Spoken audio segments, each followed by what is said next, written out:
기도하시겠습니다. 사랑의 아버지 하나님, 은혜에 감사를 드립니다. 저희로 하여금 예배 가운데 있게 하시고 또한 허락된 시간에 주님의 말씀이 선포되게 하심에 감사를 드립니다. 하나님, 부족한 종이 입술을 열어 말씀을 선포할 때에 인간의 모습은 감춰주시고 오직 주님의 뜻에 맞는 귀하고 귀한 말씀만이 선포되어 이 말씀 따라 저희가 힘을 얻어 나갈 수 있도록 인도하여 주시옵소서. 모든 걸 주께 의탁하며 예수 그리스도의 이름으로 간절히 기도 올리옵나이다. 아멘. 오늘 말씀의 제목은 내 믿음이 크도다라고 하는 말씀입니다. 저희가 지난주 수련회를 다녀왔습니다. 다녀오신 분은 얼굴이 환하게 탔으니까 화나다는 표현을 하고 얼굴이 깜짝해가지고 못 갔다 오신 분이 또 계시는데 아쉽습니다. 우리 다음에는 기회가 꼭 돼서 함께 수련회를 했으면 좋겠어요.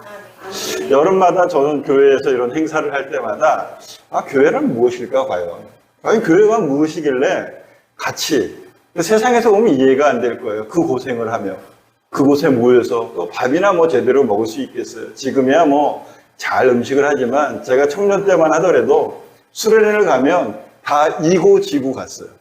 심지어 골로도 가져가고 가스통도 가져가고 그래서 그 땡볕에 천막을 쳐놓고 선발대라고 먼저 가서 화장실도 하고 텐트도 치고 비 오면 홀딱 젖고 요즘처럼 2박 3일 1박 2일도 아니잖아요. 4박 5일. 그러니까 제가 기억나는 건 예전에 그 덕족도라는 곳에 갔는데 태풍이 일어가지고 배가 못 나오는 바람에 거기서 갇혔어요. 이틀을 더. 섬이니까 물이 없잖아요. 나중에 씻어야 되는데 다 안 씻는 거예요. 그래서 이제 올라오는 날 씻는데 어떻게 하냐면 사이다가 남았더라고요. 근데 그 거품을 빼가지고 전도사님이 이렇게 했고 따라해봐? 우리 이렇게 했어요. 전부 다 따라했죠. 그랬더니 다 이렇게 배에 탔더니 이 눈썹 밑에 설탕 덩어리가 묻혀 허옇게 됐다 그랬거든요. 참 교회란 뭘까? 교회가 무엇이길래 그 고생을 하면서도 그 어려운 역할. 여러분도 사실 여기가 저희가 이렇게 쾌적한 환경은 아니잖아요. 멀리서 오셔야 되고 이러고. 앞에 서 있는 이 목사가 대단한 사람입니까? 무슨 제가 무슨 권위가 있다고 여러분이 제 말씀 속에 함께 하려고 이렇게 오시겠어요? 제가 교회란 무엇일까라고 하는 생각을 할 때 정말 여러 가지 이 질문이 있지만 제가 먼저 가장 고백할 수밖에 없는 건 믿음의 공동체라는 거예요. 우리가 믿음의 공동체이기 때문에 교회가 무엇인가라고 하는 물음 앞에 기꺼이 우리는 믿음의 공동체이기 때문에 한 하나님을 믿고 그 하나님을 찬양하며 그 하나님이 허락하신 일을 우리가 함께 모여 감당하는 것. 그래서 교회는 이 믿음이 없이는 불가능한 믿음의 공동체가 교회다라는 고백을 할 수밖에 없습니다. 그래서 교회에 나오면 자연스럽게 믿음 얘기예요. 오죽하면 이 믿음이 사람 이름으로 쓰이잖아요. 요새 믿음이라는 이름 쓰는 사람들이 굉장히 많아요. 성경에서 이 믿음의 중요성은 굉장히 중요합니다.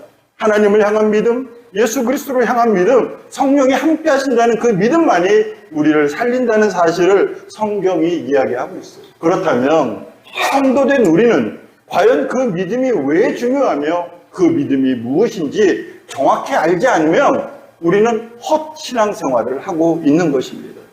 오늘 함께 나눌 말씀의 제목도 내 믿음이 크도다입니다. 여러분, 믿음의 크기가 있다는 사실을 이해하십니까? 아니면 믿음이면 믿음이지 거기에 무슨 크기가 있어? 크고 작음이 있어?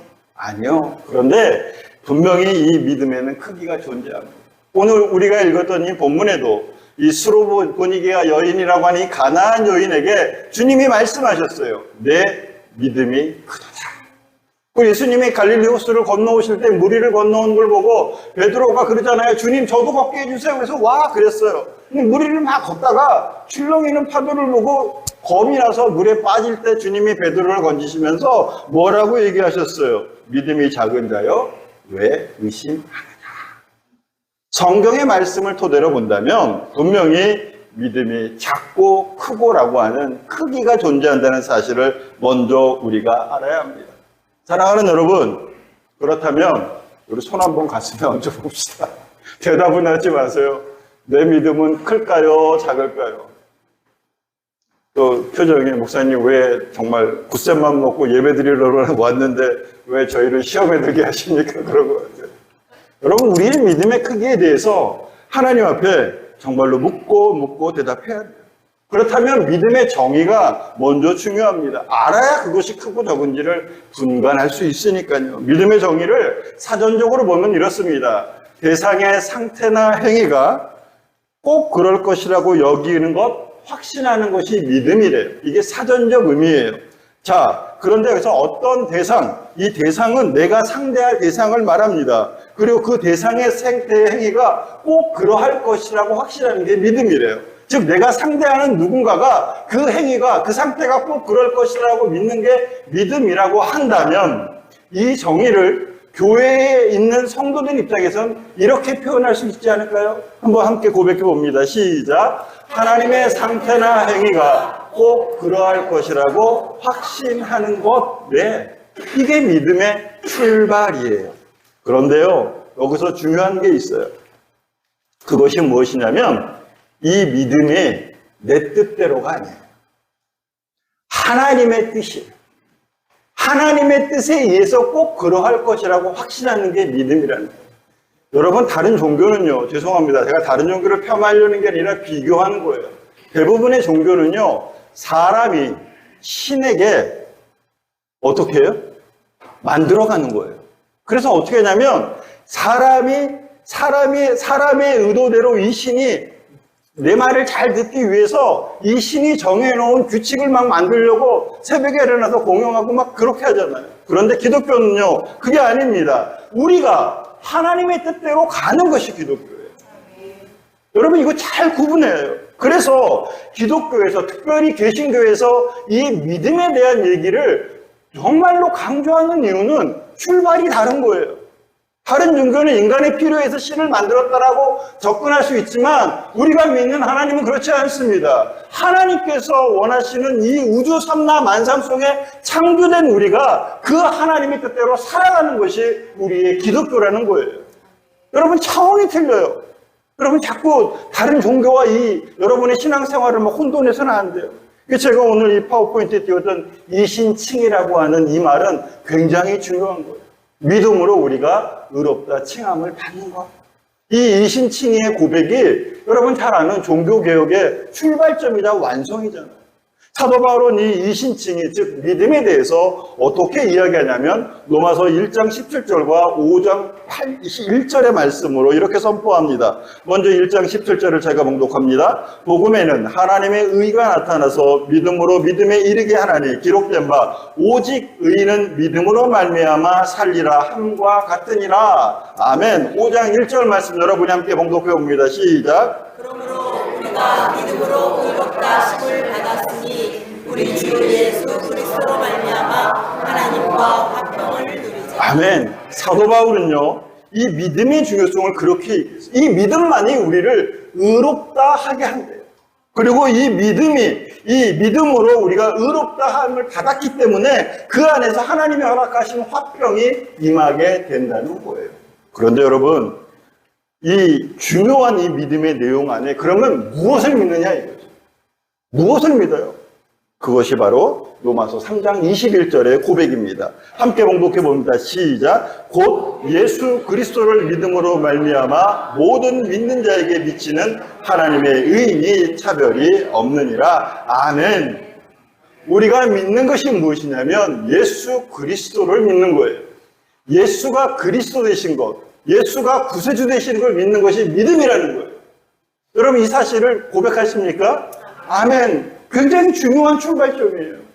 예수님이 하나님이심을 아시잖아요. 그 하나님이 인간의 몸을 가지고 이 땅에 오신 게 성자 하나님의 사랑이시잖아요.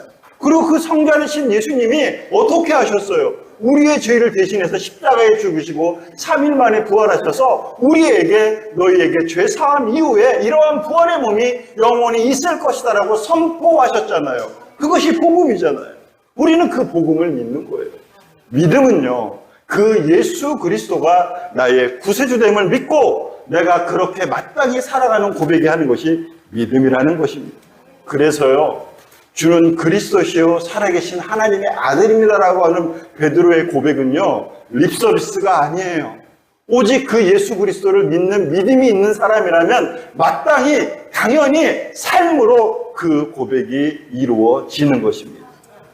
여러분, 제가 이렇게 믿음에 대해서 장황하게 설명을 드린 이유는 이게 우리의 출발이자 우리의 종착점이기 때문입니다. 오늘 말씀은 이 진정한 믿음의 의미가 무엇인지, 그리고 그 믿음의 크기가 무엇을 의미하는지를 담고 있는 본문의 말씀이에요.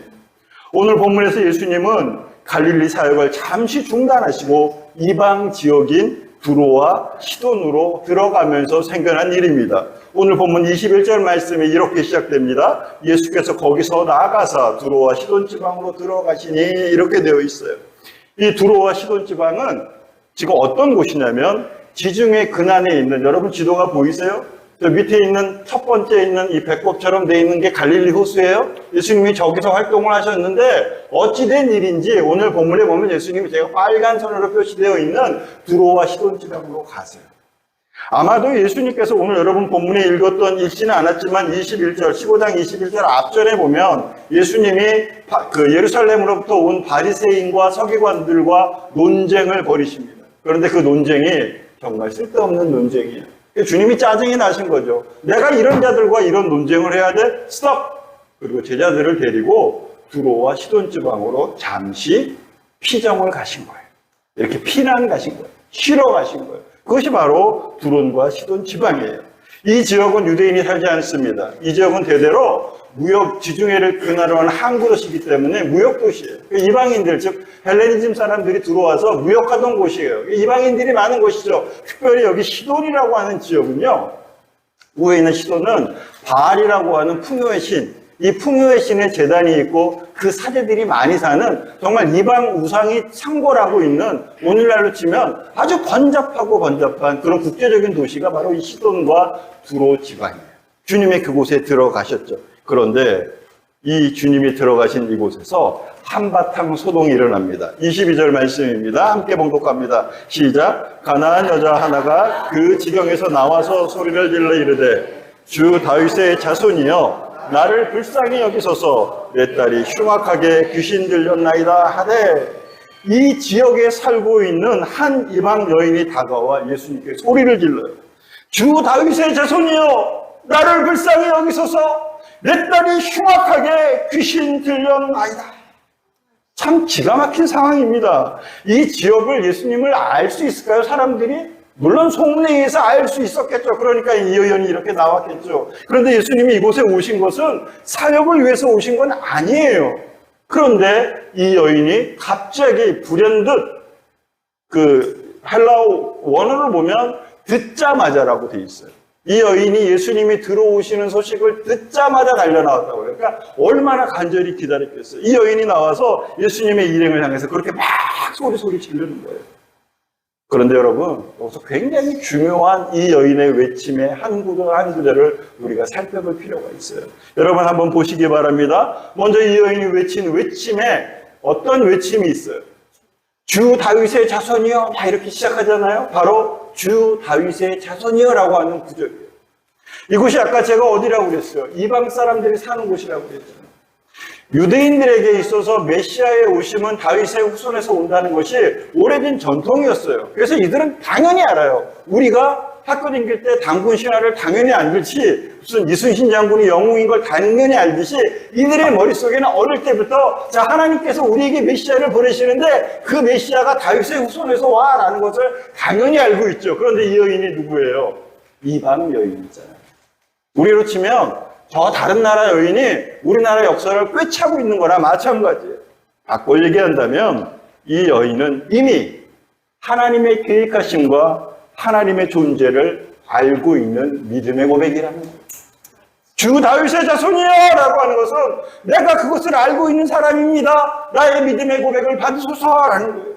또 이어서 외치는 소리가 있습니다. 한번 같이 노란 글씨만 한번 읽어볼까요? 시작. 나를 불쌍히 여기소서. 아멘. 이 고백은요, 전적인 주인을 향한 종들의 고백이에요. 여러분들 잘 아는 키리에 엘레이손이라고 하는 유명한 고백이 있잖아요. 주여 나를 불쌍히 여기소서, 나에게 자비를 베푸소서. 이것은 예수 그리스도가 전적인 주인임을 시인하는 고백입니다. 저는 참고로 이 고백이 여러분 생활 속에 있기를 주의 이름으로 축복합니다. 왜냐하면 이 고백이 없이는 주님 앞에 나갈 수 없기 때문에. 우리의 존재를 한번 생각해 보세요. 얼마나 불쌍한 존재예요. 그 표정이 목사님 너만 불쌍해요 그런 것 같아요. 정말 우리 불쌍하잖아요. 왜 불쌍해요? 갈 바를 모르기 때문에. 그런데 이 기도 앞에 주님은 넉넉히 우리의 갈 바를 보여주십니다. 이 고백이 늘 여러분의 삶 속에 있기를 다시 한번 주의 이름으로 축복합니다. 그런 이후에 이 여인이 자신의 처지를 이렇게 고백합니다. 내 딸이 흉악하게 귀신 들렸나이다. 제가 아까 이 두론과 시돈 지방 이 여인이 살고 있는 지역이 어떤 지역이라고 그랬어요? 네, 세상적으로 물질이 풍부하고 착락과 제약이 넘쳐나는 그런 곳이에요. 이방신이 넘쳐나는 곳이에요. 하나님 대신에 바알이라고 하는 풍요의 신을 섬기는 그러한 도시예요. 오늘날로 치면 국제적 도시이기 때문에 어찌 보면 불편함이 하나도 없어요. 그러나 그 가운데 처절하게 죽어가는 생명들이 있었죠. 오늘 우리의 삶이 하나님을 향한 기준과 방향을 잃어버리고 세상의 기준과 향락, 죄악, 오직 물질의 풍요만을 따르는 그런 우상숭배의 삶을 산다면 우리도 언제든지 흉악한 귀신 들리자처럼 살 수밖에 없습니다. 이것이 우리가 각성해야 되는 거예요. 여러분, 귀신 들리면 어때요? 이성을 상실하잖아요. 상식적인 행동을 하지 않습니다. 남을 배려하지 않습니다. 오직 자신만을 위하는 행동을 합니다. 거기에는 창피함도 없고 두려움도 없습니다. 흔히 말하는 아나 무인의 행동이죠. 오늘날 우리 주변에서 일어나는 흉악한 사건들의 뉴스를 볼 때마다 저는 섬뜩합니다. 바로 이런 모습, 흉악한 귀신 들린 모습이 우리 주변에 혼재되어 있구나. 안타깝게도 이 여인의 딸이 이러한 흉악한 귀신에 들린 거예요. 그래서 그녀는 그 자신의 처지를 주님 앞에 외치는 거죠. 주여, 내 딸이 흉악하게 귀신 들렸나이다. 그런데 예수님과 일행의 반응이 예전과 같지 않아요. 23절입니다. 한번 읽어봅시다. 시작. 예수는 한 말씀도 대답하지 아니하시니 제자들이 와서 청하여 말하되 그 여자가 우리 뒤에서 소리 지르니 그를 보내소서. 그러면 예수님이 한 말씀도 대답하지 않으셨대요. 평소에 우리 예수님과 너무 다르지 않아요? 정말로 멀리서 찾아오고 막 병든자들이 오면 막 앞장서 나가시는 치료하시는 예수님인데 대답을 한마디도 안 하신대요. 또 제자들의 반응은 어떻습니까? 이 소란이 두려운 거예요. 이곳이 어디라고 그랬어요? 이방 지역이잖아요. 자신들의 고향도 아니에요. 그러니 여기서 이 여인의 소란이 정말로 이들에겐 위협적인 거예요. 잡혀서 어떻게 될까봐. 또 귀찮은 존재죠. 여기서 빨리 돌려보냈으면 좋겠어요. 그러자 예수님이 드디어 당신의 입술을 열어 이렇게 얘기하십니다. 예수께서 대답하여 이르시되 나는 이스라엘의 집에 잃어버린 양 외에는 다른 데로 보내심을 받지 아니하였노라 하시네. 와, 평소에 우리가 알고 있는 예수님의 대답이 아니에요. 정말 다른 말씀을 하시잖아요. 불쌍한 이 여인을 돕기보다는 오히려 무시하거나 거절하는 뉘앙스의 말씀으로 담대히 선포를 합니다.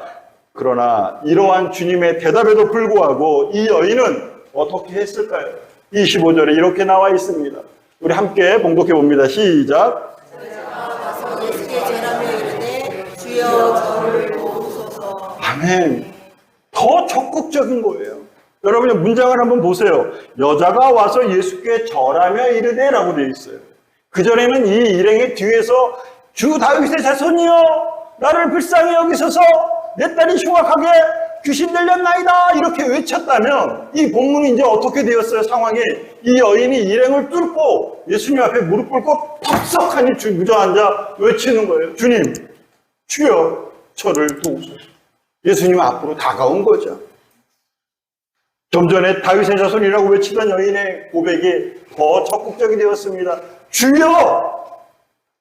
당신이 나의 전부입니다. 그런데 주님을 향한 이 여인의 고백이 더 강건해지면 강건해질수록 어찌된 일인지 우리 주님의 대답은 냉랭하십니다. 26절 말씀입니다. 대답하여 이르시되 자녀의 떡을 취하여 개들에게 던짐이 마땅하지 아니하니라. 끝까지 자신의 주관이 분명함을 선포한 것이죠. 참 당혹스러운 말씀입니다. 평소 주님께서 쓰시는 표현이 아니십니다. 예수님의 이러한 표현에 대해 여러 가지 신학적 해설이 있지만 저는 오늘 이 본문을 묵상하며 이렇게 얘기하고 싶어요. 주님의 이 표현은 이 여인을 향한 말씀이기 이전에 이미 익숙해져 있는 제자들을 향한 말씀이다. 아니, 하나님의 말씀 앞에 이미 익숙해져 있는 우리를 향한, 우리를 꿰뚫는 말씀이다라는 고백이 되어줄 수밖에 없어요. 여러분, 유대 전통에 따라 이방인들은요, 개나 짐승처럼 취급하는 게 하등의 문제가 안 됐어요.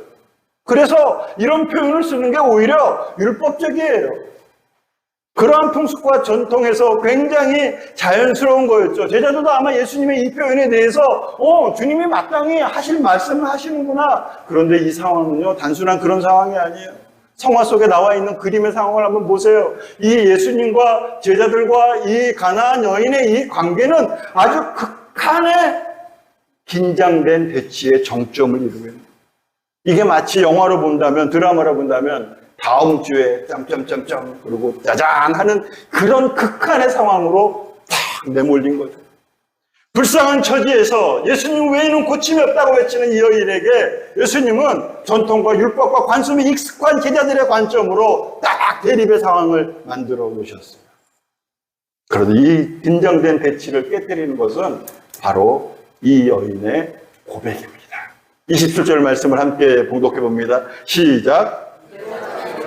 주여 올소이다마는 개들도 제 주인의 산에서 떨어지는 부스러기를 먹나이다. 아멘. 자신을 향한 모욕적인 말, 거절의 상황을 반전시키는 놀라운 믿음의 고백이 여기서 등장합니다. 여러분 같으면 이러한 상황 어떻게 대답하겠어요? 에이, 뭐 이런 경우가 다 있어. 들리는 소문에 의하면 병자들 다 고쳐준다며, 5,000명을 먹이고도 남았다며, 무리를 걸어간다며, 불쌍한 자의 친구라고 얘기한다며, 근데 이렇게 무시해? 에이, 필요 없어. 아마 저 같아도 그랬을 것 같아요. 제가 이 말씀을 준비하면서 정말 창피해졌어요. 제가 하나님 앞에 어떤 기도의 문제를 놓고 기도하고 있는데 갑자기 주님이, 뭐 주님까지 얘기하면 좀 그렇다 치더라도 제 동료 목사님이, 제가 존경하는 목사님이 와갖고 어깨를 툭툭 치면서 저 목사, 하나님 그 기도 안 들어줘. 그 제 반응이 어땠을 것 같아요? 뭐 이런 사람이 다 있어? 뭐 이랬을 것 같죠. 하지만 모욕을 모욕으로 받아들이는 순간 그 관계는 단절되게 돼 있고요. 거절을 거절로 받아들이면 그곳에 분쟁이 일어날 수밖에 없는 것이 너무나 지당한 사실이죠.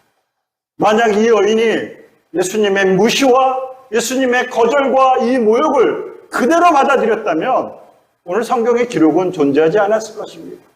이 여인은요, 모욕적인 말과 거절의 상황을 자신의 믿음의 품으로 부둥켜 안은 것입니다.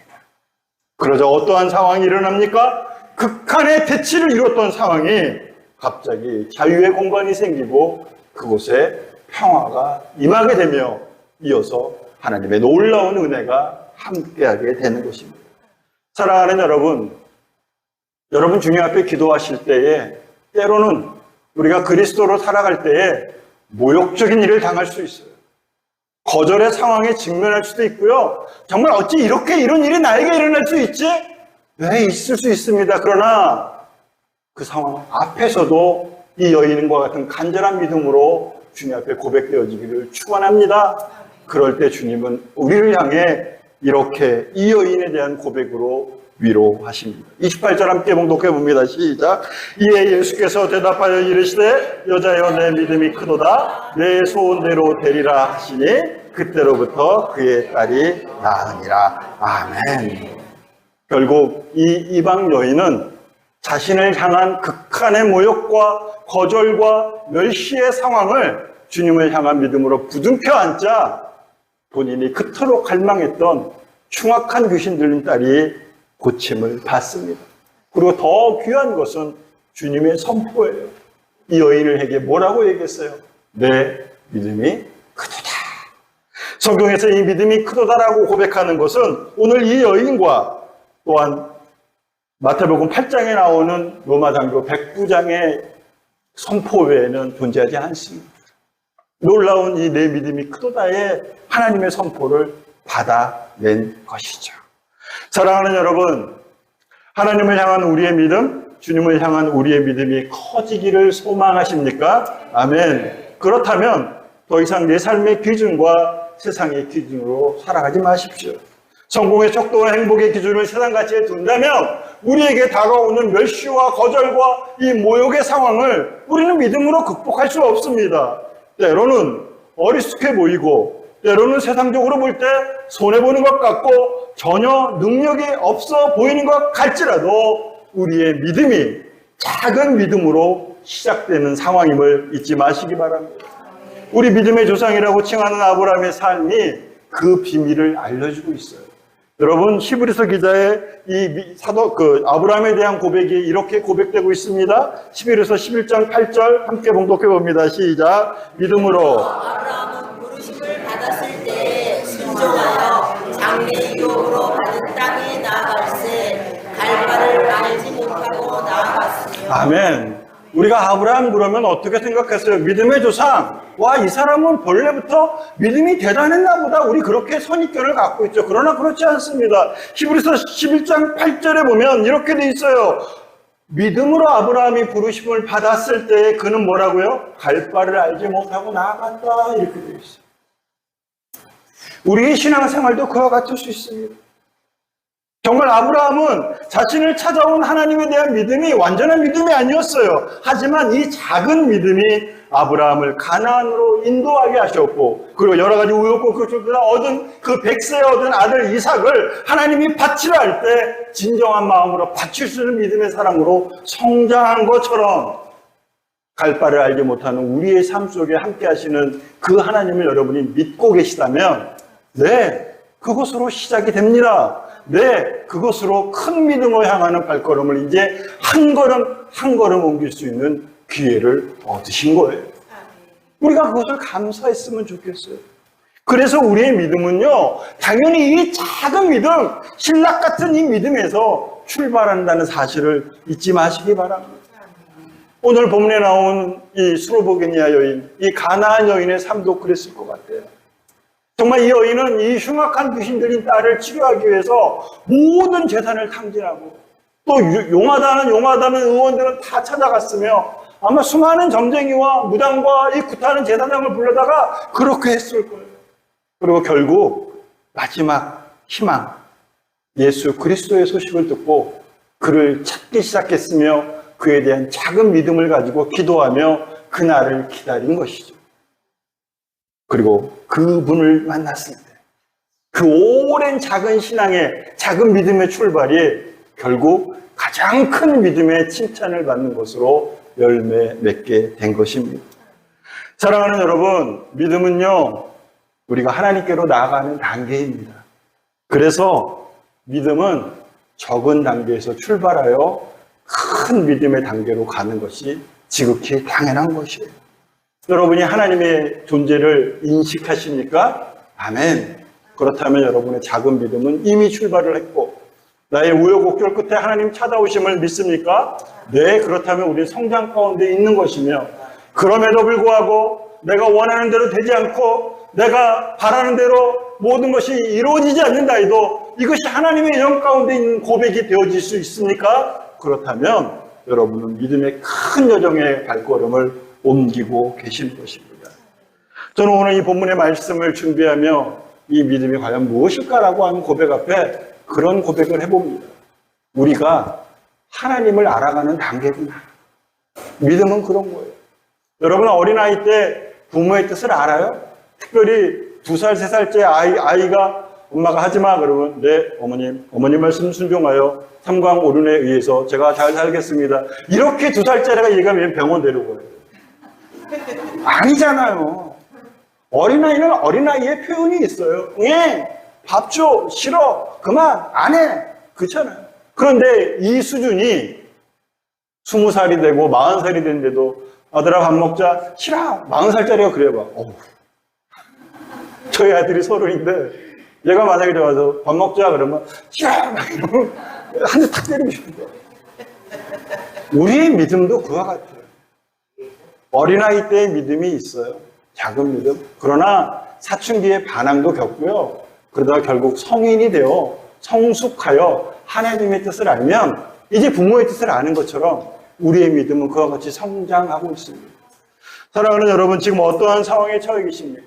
어려움이 계십니까? 정말 내가 원치 않는 상황이 계십니까? 그러나 신락 같은 주님을 향한 믿음을 내가 지금 갖고 있다면 하나님의 은혜가 우리를 향해 계시고 있는 겁니다. 제가 아까도 말씀드렸잖아요. 믿음은요, 하나님이 우리를 찾아오시면서 시작하는 거예요. 그래서 감사한 거예요. 여러분 이 자리에 나오셨잖아요. 하나님이 여러분이 찾아오신 걸 여러분이 인정하시는 거예요.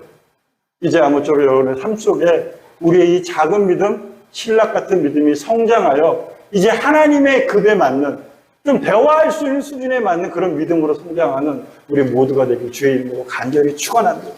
그럴 때 우리가 넉넉히 허락하신 하나님의 일을 감당할 수 있는 것입니다. 기도하시겠습니다. 사랑의 아버지 하나님, 감사합니다.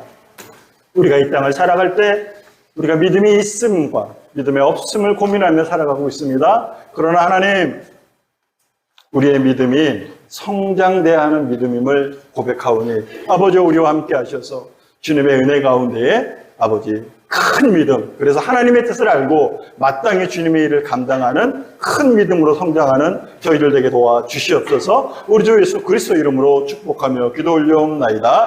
아멘.